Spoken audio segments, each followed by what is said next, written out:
খুলনায় tank lorry শ্রমিকদের কর্মবিরতি গড়ালো চতুর্থ দিনে। বন্ধ রয়েছে পদ্মা, মেঘনা ও যমুনা অয়েল ডিপো থেকে জ্বালানি তেল উত্তোলন ও পরিবহন। এতে পাম্পগুলোতে দেখা দিয়েছে জ্বালানির সংকট। তেল শূন্য হয়েছে কয়েকটি পাম্প। ফিরিয়ে দেওয়া হচ্ছে যানবাহন চালকদের। তেলের জন্য এক পাম্প থেকে আরেক পাম্পে যাচ্ছেন অনেকে।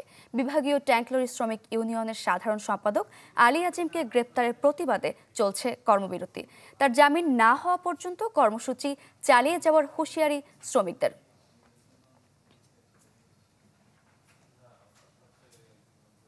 দর্শক, এ নিয়ে আরো খবর জানাতে খুলনা থেকে যুক্ত হচ্ছেন সহকর্মী মামুন রেজা। মামুন, এই যে ট্যাংক লরি শ্রমিকদের কর্মবিরতি, যানবাহন চালকরা কি বলছেন এবং যাত্রীদেরও নিশ্চয়ই ভোগান্তি পোহাতে হচ্ছে?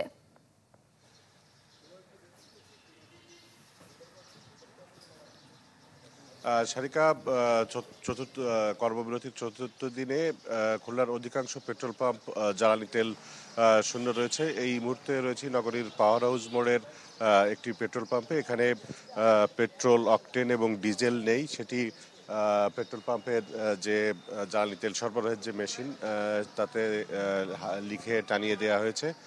বিভিন্ন ধরনের যানবাহন এখানে আসছে, motorcycle, private car, microbus, pickup, truck সহ বিভিন্ন ধরনের যানবাহন এই পাম্পটিতে তেল নিতে আসছে। কিন্তু যেহেতু জ্বালানি তেল নেই, সে কারণে তারা ফিরে যাচ্ছেন। এখানকার যারা কর্মচারী রয়েছেন তারা বলছেন যে যতক্ষণ পর্যন্ত ট্যাংক লরি শ্রমিকদের কর্মবিরতি প্রত্যাহার না হবে ততক্ষণ পর্যন্ত এখানে জ্বালানি তেল আনা সম্ভব হবে না।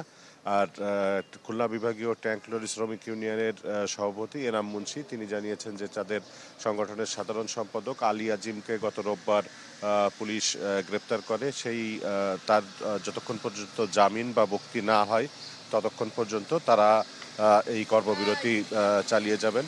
আর এখনো বাস চলাচল স্বাভাবিক রয়েছে। বাস চলাচল যদি বন্ধ হয় সেক্ষেত্রে জনগণের দুর্ভোগ আরও বাড়বে। এমনি তবে এখন অন্যান্য যানবাহন চালকরা তারা এক পেট্রোল পাম্প থেকে আরেক পেট্রোল পাম্পে ঘুরে তারা জ্বালানি তেল সংগ্রহের জন্য চেষ্টা করছেন। সারিকা।